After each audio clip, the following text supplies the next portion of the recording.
अस्सलाम वालेकुम, this is Akhyar Khan. I am by professional model and actor. और सबसे पहले मैं शुरुआत करता हूँ अपने एजुकेशन से। तो मैंने कराची में जामिया मिलिया स्कूल से तालीम हासिल की है और कराची यूनिवर्सिटी से मैंने ग्रेजुएशन की है। उसके बाद मैं प्रोफेशनल लाइफ में आया। बीच में जब मैं मैट्रिक में था 94 में, तो उस वक्त एक छोटी सी अपॉर्चुनिटी आई थी। पीटीवी से मैंने एक प्रोग्राम होस्ट किया था, उसका नाम था किड्स मैगज़ीन, जिसके डायरेक्टर थे जनाब इकबाल अंसारी साहब और सलमान वजीह उसके राइटर थे। और मुझे सलमान साहब की तरफ से ही कॉल आई थी। तो कॉल कैसे आई थी कि हम जब मैट्रिक में थे तो कुछ बॉयज़ का ग्रुप था, तो हम चाह रहे थे कि जाएं ज़रा चेक करें। पीटीवी करीब था, उस वक्त पीटीवी होता था सिर्फ। तो हम लोग लियाकत नेशनल के सामने, वो हमारे बहुत मतलब हमें करीब था। हम लोग बसों में बैठ के 6-7 लोगों का ग्रुप हम लोग वहाँ पर आए, रिसेप्शन पे बैठे और फिर हमने जो है वो वहाँ पे अंदर एंट्री करवाई। तो वहाँ 2-2.5 हफ्ते में हमें कॉल आ गई। तो हम गए वहाँ पे, सलमान वजीह साहब से रब्ता किया। उन्होंने हमें बताया कि इस तरह एक प्रोग्राम चल रहा है किड्स मैगज़ीन के नाम से, बच्चों का था उस वक्त। तो सबका ऑडिशन हुआ। ऑडिशन में उन्होंने कहा कि ठीक है, आप मुझे कहा कि आप जो प्रोग्राम की ओपनिंग सेरेमनी होती है, जो ओपनिंग जो उसकी अनाउंस होता है, तो उसमें आपने एज अ होस्ट 2-3 पैराग्राफ बोलने हैं। मैंने कहा ठीक है। वहाँ से मैंने स्टार्ट किया। वो हम गए, वो हुआ। अच्छा, वो कर आके हम भूल गए। 2-2.5 हफ्ते बाद जब वो ऑन एयर हुआ तो वो शाम की टाइमिंग थी और उस वक्त हम लोग ट्यूशन जाते थे। तो खैर, जब वो ऑन एयर हुआ तो फिर कुछ यार दोस्तों ने देखा, कुछ कज़न्स ने देखा, कुछ भाई के दोस्तों ने देखा। तो कॉल्स आई कि यार वो मतलब अख्यार ही था ना टीवी पे, लग रहा था ये वो फला। तो वो अच्छा लगा थोड़ा सा। तो मुझे लगा कि करना चाहिए इसको कंटिन्यू। लेकिन फिर वो घर की तरफ से प्रेशर था कि नहीं, पहले एजुकेशन मुकम्मल करो, फिर इस तरफ आना, ये वो फला। तो खैर वो बात आई गई हो गई। फिर तालीम जारी रखी। ग्रेजुएशन के बाद फिर एक दोबारा मौका मिला। उस वक्त कराची में मॉडलिंग पे टॉप ऑफ द लिस्ट थे अजमल मुराद। तो उनका बहुत नाम था और बहुत नाम सुना भी था। तो उनसे रब्ता किया, कोशिश की, कुछ लड़कों से कॉन्टेक्ट्स लिए, उनसे मिले। तो उन्होंने कहा जी बिल्कुल आप आइए। उन्होंने हमें ऑडिशन किया। फ्रेयर हॉल में ऑडिशन हुआ हमारा, काफ़ी, उसमें भी काफ़ी लोग थे। तो उनके पास भी मेरा गुड लक ये था कि फ़र्स्ट ही मुझे एक लीड का मौका मिला था। उस वक्त अंबर खान को एक्ट्रेस थी मेरी, और हमने किया कनौर का ऐड। अच्छा जी, वो बहुत अच्छा चला। इंटरफ्लो की तरफ से था और मिस अंजुम ने हमें सेलेक्ट किया था। खैर वो बहुत अच्छा चला और वो काफ़ी चला पूरे रमज़ान में। यखनी का ऐड था, कनौर यखनी का, तो वो पूरे रमज़ान चला, तो बहुत अच्छा रहा। उसके बाद ज़ाहिर ग्रेजुएशन हो चुकी थी और कई जगह पे हमने जॉब्स के लिए अप्लाई की थी। तो फिर एक पे फ़ोन कंपनी थी, वहाँ मैंने as an account assistant job start की। जैसी मेरी जॉब स्टार्ट हुई, वहीं से फिर मुझे मॉडलिंग के लिए कॉल आना शुरू हो गई। अब घर की तरफ से ये प्रेशर भी था कि भाई पहले आप एक प्रोफेशनल लाइफ जो है उसको कंटिन्यू करें, इसको आप बाद में देखते रहें, अपने साइड चलाते रहे, लेकिन पहले एक जॉब होनी चाहिए। मैंने भी कहा बिल्कुल ठीक है। तो जब मैंने as an account assistant job start की पेफोन कंपनी में,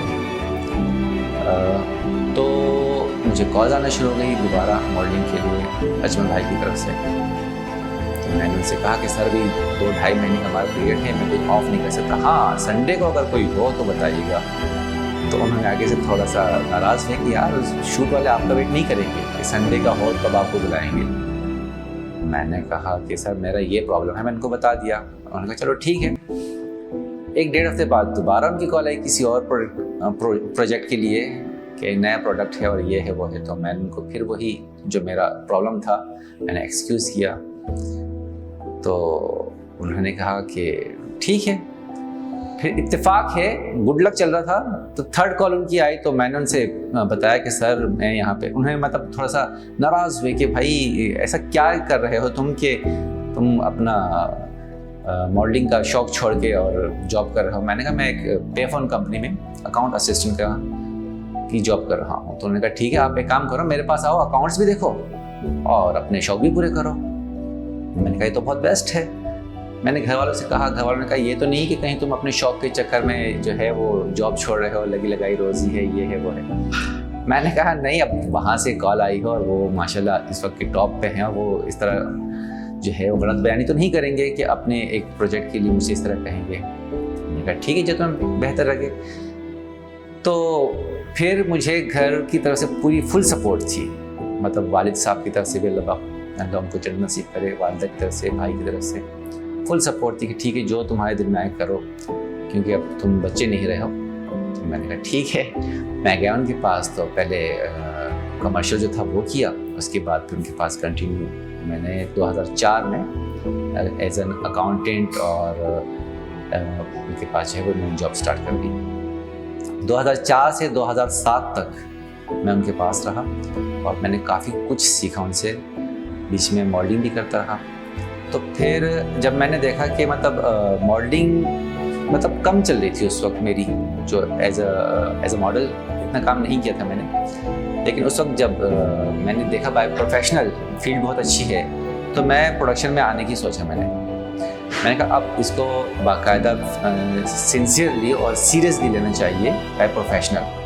तो 2007 में मैं फिर वहाँ पर मैंने जॉब छोड़ी अजमल भाई के पास, और मैं by as a production manager मैंने अपना प्रोडक्शन स्टार्ट किया बाय सेल्फ, और मेरे साथ 2-3 लोग और थे जो मेरे मतलब मैंने हायर किए थे, क्योंकि अकेले बंदे का काम होता नहीं है। अल्हम्दुलिल्लाह वो बहुत अच्छा चला, और उसमें मैंने हमारे जो इंडस्ट्री के बड़े बड़े डायरेक्टर हैं, जनाब जामी साहब है आज़ाद फिल्म से, और आसिम रज़ा साहब हैं विजन फैक्ट्री से, उनके साथ बड़े बड़े प्रोजेक्ट किए माशाल्लाह से। लाहौर तक, इस्लामाबाद तक हमने काम किया। 2007 से मैंने स्टार्ट किया और अल्हम्दुलिल्लाह बहुत अच्छा चला। 2008 में मैंने शादी की और अरेंज मैरिज थी। अल्हम्दुलिल्लाह सक्सेस जा रही है। मेरे 2 बच्चे हैं, एक बेटा एक बेटी। अच्छा, 2013 में मुझे जो है वो एक मतलब ऑपरेशन कराना पड़ा अपेंडिक्स का। पेन हो रहा था, तो मैंने 2013 में थोड़ा सा रेस्ट की आया। तो वो एक्चुअली प्रोडक्शन के खाने बाहर, आपको पता है जंक फूड और ये वो फला, हमारा नाश्ता भी बाहर, खाना भी बाहर, लंच भी बाहर, डिनर भी बाहर, तो वो सब कुछ अगलम बगलम खा खा के ना वो जो है वो ज़ाहिर है बंदा मैं फैटी बहुत हो गया था। मेरा वेट भी 100+ हो गया था। खैर वो जब चेकअप वेकअप कराया तो वो पता चला कि अपेंडिक्स है, तो मैंने अपेंडिक्स का ऑपरेशन कराया। तो मैं फिर थोड़ा सा ज़ाहिर रेस्ट चाहिए था, तो रेस्ट के चक्कर में मैं थोड़ा साइड हो गया। अच्छा, इतना ईयर्स मुझे दोबारा पेन शुरू हो गया, सेम पेन। तो मैं परेशान, मैंने अभी तो अपेंडिक्स का ऑपरेशन कराया है। मैंने अपने यार दोस्तों से मशवरा किया, कुछ कंसल्टेंट थे। एक मेरे बहुत अच्छे दोस्त हैं अब्दुल बारी, उनका अपना केमिस्ट के नाम से फौजी फाउंडेशन शौकतुल्लाह में अपना एक मेडिकल स्टोर है। उससे मैंने रब्ता किया, वो भी अपेंडिक्स का ऑपरेशन करवा चुका था। उससे मैंने पूछा, उसने कहा नहीं दोबारा तो नहीं होता अपेंडिक्स, एक ही दफ़ा होता है, तुम चेकअप कराओ, टेस्ट कराओ। मैंने दोबारा टेस्ट वगैरह कराया, तो फिर वो गाल ब्लैडर पित्ते का मसला था, तो वो फिर मुझे दोबारा ऑपरेशन कराना पड़ा पित्ते का, और पित्ता निकलवाना पड़ा। तो वो उसके बाद मैं कंप्लीट बेड रेस्ट पे आ गया और बिल्कुल अपने आप को मतलब ढीला छोड़ दिया कि मेरे 2 ऑपरेशन हो गए, अब मैं क्या करूँगा और मैं कैसे करूँगा ये फला। मतलब मैंने बहुत उसको अपने ऊपर हावी कर लिया था, जिसकी वजह से मैंने जो वर्कआउट छोड़ दिया था, हार्ड वर्किंग छोड़ दी थी और बहुत आराम तलब हो गया था। तो वो आहिस्ता आहिस्ता मेरा वेट बढ़ता गया। तकरीबन मेरा वेट 127 kg 127 किलो तक चला गया था। तो हमारे एक रिलेटिव थे, उनको उन्हीं दिनों कोलेस्ट्रॉल अटैक हुआ। तो वो कह रहे थे कि मतलब बिल्कुल वो गिर गए थे और उनको कुछ नज़र आना बंद हो गया था। वजह क्या थी? कोलेस्ट्रॉल। अच्छा जी, मुझे फिर अपने बारे में तशवीश हुई कि यार हम क्या कर रहे हो। तो फिर मैंने वहाँ से जो है स्टेप उठाया, वॉक स्टार्ट की, जॉगिंग स्टार्ट की। अल्हम्दुलिल्लाह 6-7 महीने में मैंने अपना वेट रिड्यूस किया। जब वेट रिड्यूस किया थोड़ा सा, तो मैं मतलब 115-112 kg तक का थोड़ा बहुत कम हो गया खुद ही। जब निकला, जाहिर है एक बंदा बैठा हुआ है, लेटा हुआ है, कुछ नहीं कर रहा, तो जाहिर है वेट बढ़ रहा है। और जब निकला, थोड़ा सा वर्कआउट किया, तो ऑटोमेटिकली थोड़ा सा फर्क तो पड़ता है। तो उसके बाद 2013 से 2016 तक मैं कंटिन्यू कुछ नहीं किया मैंने। 2016 के एंड में जब मैं दोबारा प्रोडक्शन में आया तो मैंने देखा कि यहाँ तो सब कुछ चेंज हो चुका है, बहुत से नए लोग आ गए हैं, बहुत कम बजट पे काम कर रहे हैं। जिस लेवल पे हम काम कर रहे थे उससे ज़्यादा होना चाहिए था। जिस तरीके से महंगाई बढ़ रही है वो चीज़ नहीं थी। मैं परेशान, यार हम तो इस तरह का काम नहीं करते थे, क्या करूं। मैंने फिर घर में मशवरा किया, यार दोस्तों से मशवरा किया, कुछ समझ नहीं आ रहा था। बस जो थोड़ी बहुत सेविंग थी वो लेके मैं स्टॉक एक्सचेंज पहुंच गया। और स्टॉक एक्सचेंज में आपको पता है नए बंदे का क्या होता है, वही मेरे साथ भी हुआ, लॉस हुआ, ठीक ठाक लॉस हुआ। अब वहाँ जाके मुझे रियलाइज हुआ कि यार तुम्हारी फील्ड ही ये नहीं है, तुम्हें दोबारा अपनी फील्ड में वापस जाना चाहिए। तो फिर मैंने अपने फील्ड के बंदों से रब्ता किया। मेरे फील्ड में एक बहुत प्यारे मेरे दोस्त हैं जो फील्ड से पहले से मेरे दोस्त थे और अब माशाल्लाह एक बहुत अच्छे मकाम पे हैं, नवीद अहमद भट्टी। तो उनसे रब्ता किया, उन्होंने कहा यार तुम प्रोडक्शन में थे और तुम बहुत से लोगों को लेकर आए हो एज एन एक्टर भी, तो तुम सबसे पहली बात तुम कैमरा शायद तो हो नहीं, तुम एक्टिंग में क्यों नहीं आ जाते। मैंने कहा यार मैं एक्टिंग में क्या करूँगा, कह रहे स्टार्ट तो करो।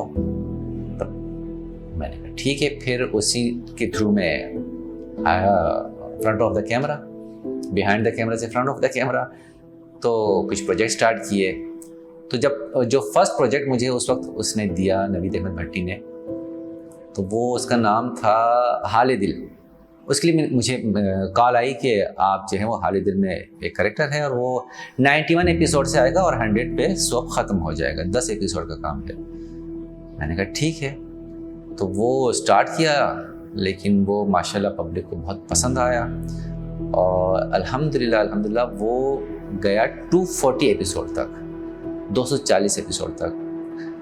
तो वो एक बहुत अच्छा स्टार्ट था, बहुत अच्छी बिगनिंग थी। 2017 फरवरी में स्टार्ट किया था हमने और वो तकरीबन पूरा साल ही चला। 2017 ही में मुझे फिर सैयद नूर साहब की फिल्म चैन आईना में एक कैरेक्टर रोल लिया। उसके लिए हम लोग फिर लाहौर गए थे, कुछ दिन के साथ गुजारा। लेकिन सैयद नूर साहब वाकई में जितना सुना था उससे बढ़ के पाया उनको। उनके साथ वो 10 दिन जो है वो अब तक मुझे याद है। आज फरवरी है 2021 और हमने 2017 मार्च में उनके साथ फिल्म स्टार्ट की थी। तो बहुत मेहमान नवाज और हर एक एक्टर, चाहे वो सपोर्टिंग एक्टर हो चाहे वो लीड कैरेक्टर हो, सबको एक साथ बिठा के एक साथ लंच, डिनर, ब्रेकफास्ट और सबसे पूछना कि आपको कोई तकलीफ़ तो नहीं है, किसी किस्म की परेशानी तो नहीं है, क्योंकि उनको पता था सब कराची वाले आए हैं। तो बहुत अच्छा रहा। शहरोज़ की पहली फिल्म थी, बहुत मेहनत की, लेकिन आपको पता है कि फ़िल्म जो है वो बाय लक होती है। चल गई तो चल गई, नहीं चली तो नहीं चली। हमारे साथ यही हुआ और फिल्म नहीं चली। हालांकि सैयद नूर साहब ने कहा था कि हम आगे 2-3 इसी टीम को लेके आगे 2-3 मूवीज़ और उन्होंने प्लान की थी, लेकिन वो उस मूवी का रिस्पांस बहुत ही बुरा आया। अच्छा तो नहीं कहेंगे, ख़ास भी नहीं कहेंगे, बहुत बुरा ही आया था। तो खैर उसके बाद वो फिल्म का दौरानिया आया गया। उसके बाद फिर दोबारा कमर्शियल्स की तरफ, कुछ कमर्शियल, और फिर दोबारा से ड्रामा में आए। इसी तरह इन आउट चलते रहे। ड्रामा में ARY पे, हम पे और कमर्शियल भी करते रहे।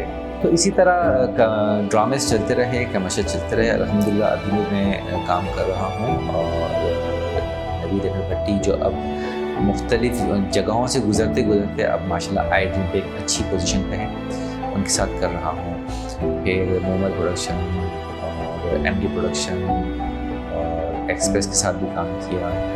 बहुत से अच्छे को एक्ट्रेस को आर्टिस्ट मिले मुझे, बहुत सपोर्टिंग मिले, बहुत अच्छे लोग हैं फिल्म में। लोग अपने जो कहते हैं ना कि आपको समंदर की गहराई नापनी है तो आपको समंदर में जाना पड़ेगा।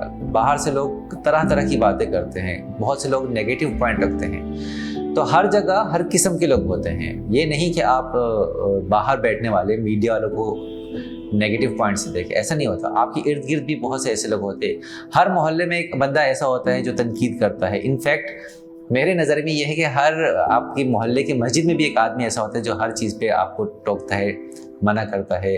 आप नमाज़ पढ़ रहोगे वो आपका पंखा बंद कर देगा, आप सब के पीछे बैठे होंगे आपको कहेंगे आगे चले जाओ। तो वो हर जगह होता है बंदा। तो ये नहीं कि आप किसी भी फील्ड के बारे में ऐसा सोचें।